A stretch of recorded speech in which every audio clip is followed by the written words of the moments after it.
Welcome to Camtasia Studio 7. If you're new to Camtasia Studio and you want to get started quickly, you're in the right place. We encourage you to watch this 5-minute video to learn the basics of using the editor, including how to navigate the timeline, make some basic edits, and add special effects. The preview window is where you see the video during playback. The playback controls are located under the preview window. In fact, the video you're watching in the preview window is a sample project playing directly from the timeline you see below. After you watch this video, we hope you take some time to practice what you've learned using the content on the timeline. So let's start with the timeline. This is where you assemble and edit your videos. At the top of the timeline, tick marks represent time in terms of minutes and seconds. When building a video, you'll work in a horizontal manner, beginning from the left and moving sequentially through time towards the right. To make precise cuts and selection, use the zoom slider to magnify the view of the timeline. And when adding elements to your video, such as a call-out or audio clips, these are placed on different tracks. Tracks are created automatically, when you need them, when elements are added to the timeline. So depending on your video, you may be working with several tracks at one time. To change the position of an element on the timeline, just drag it. To change the length of an element, drag the edges in either direction.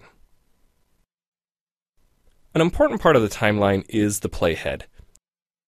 The playhead moves the timeline and indicates the current frame displayed in the preview window. To view your video, click play in the preview window. Notice how the video and the timeline's playhead stay in sync? Click anywhere on the timeline and the playhead moves to that point.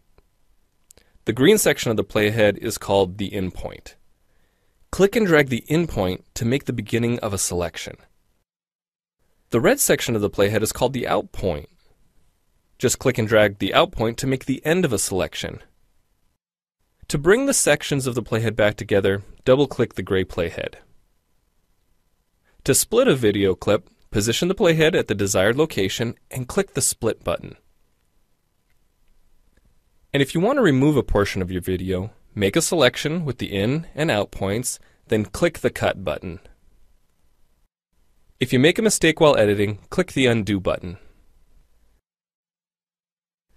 Next, we'll look at the clip bin and the library. The clip bin holds recordings, audio files, images, and title slides being used in the project you're currently working on. Then there's the library. It stores video clips, intros, callouts, title slides, and other elements that you want to use from project to project. The library is also pre-populated with professional animations, music, sound effects, and other content you can use in your video for free. To add your own clips or video sequences to the library, make a selection on the timeline, right-click, and choose Add to Library. To include clips and other elements in your video, drag them from the clip bin or library and drop them onto the timeline. The tabs located above the timeline are task pages used for adding and editing special effects. You can add callouts to emphasize a key point. You can insert a transition between clips for a professional look. Apply zoom and pan effects to focus on important details. And draw attention to the cursor by changing the color, size, and more. If you double-click an element on a track, the playhead moves to the beginning of that element, and its task page opens, allowing you to make edits to that element.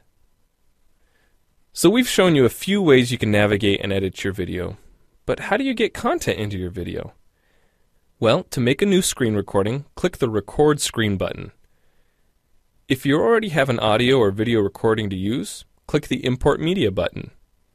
When you've made edits and added effects to your video and you're ready to share it, you need to produce the project to create a shareable video. Click the Produce and Share button, step through the wizard, and Camtasia Studio creates a viewer-friendly, shareable MP4 file ready to upload to screencast.com, your blog, or a website. Well, it's time for you to try Camtasia Studio out for yourself using the content on the timeline.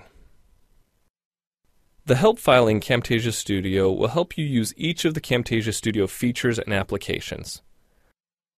The Learning Center on TechSmith.com has in-depth video tutorials and other sample projects to download and practice with.